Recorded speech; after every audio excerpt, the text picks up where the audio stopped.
In the high-stakes world of the National Football League, every season brings new challenges, new opportunities, and new tests. This year, there's a spotlight on a select group of quarterbacks who have a lot to prove.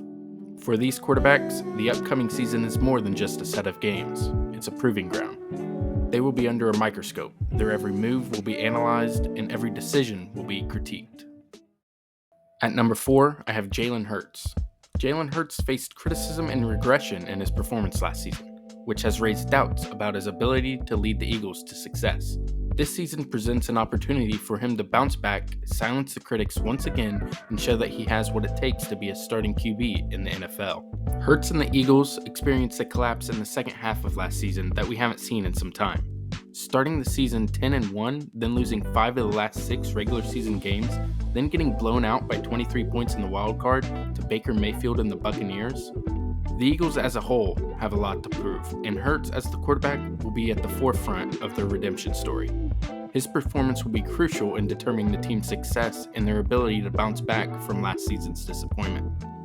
In the 2022 season, Hurts played very well and was in the race for the MVP as he led his team to the Super Bowl. Jalen was credited for 35 touchdowns that season, 22 passing and 13 rushing. He proved a lot of haters wrong that season, and people were high on him going into last season. It's sort of been up and down his whole career. After last season, the haters are back, and he has to prove once again that he is an NFL-level QB, and he isn't just a one-year wonder.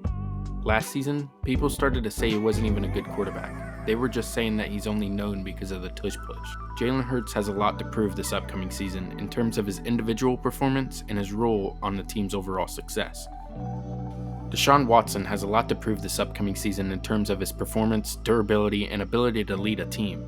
Watson signed a 5-year, fully guaranteed $230 million deal with the Browns, but has played a combined 12 games over 2 seasons. The Browns' significant investment in him adds pressure on him to play well. In the little time Deshaun was on the field, it wasn't anything to write home about. He's been pedestrian, to be honest.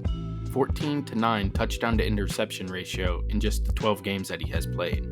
The Browns had success without Watson last year, making the playoffs primarily due to their defense. This puts additional pressure on Watson to prove that he can be the driving force behind a team's success. Although I think it will be hard for the Browns to give up on him and move on from Watson due to his contract, I do think it might be a factor. Like Watson, Daniel Jones got a huge payday without proving that he is the real deal. The Giants signed him to a 4-year, $160 million deal. Jones has faced questions about his performance and consistency since becoming the Giants' quarterback. Jones suffered an ACL tear in Week 6 last season. His recovery progress and ability to return to pre-injury performance level, which was average at best by the way, will be closely watched. This includes his ability to run the football, which was a significant part of his game in his semi-breakout 2022 season.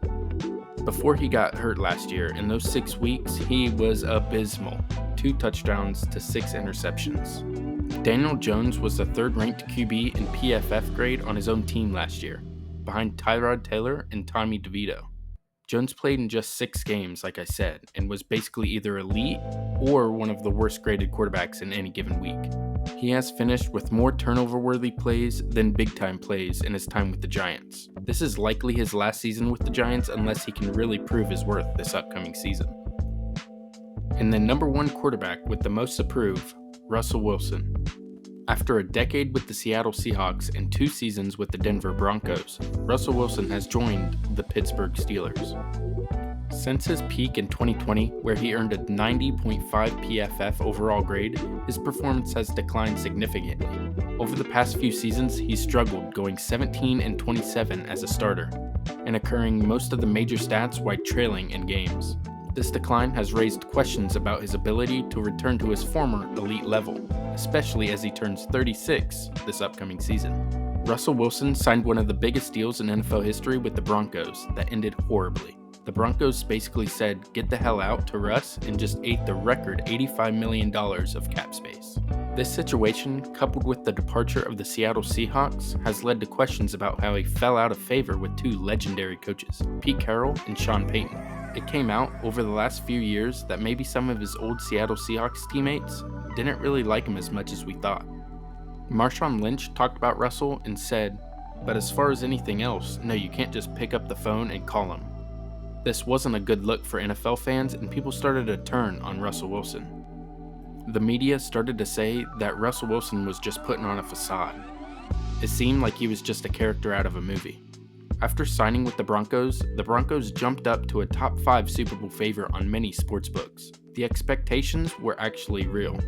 Wilson's performance has not been Seattle Russ, especially after the disappointing stint in Denver. He will need to show that he can still perform at an elite level this season.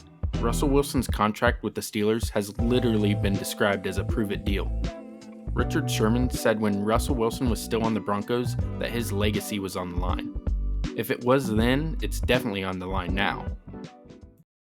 If you liked this video, make sure to subscribe and like it, and leave down in the comments who I forgot.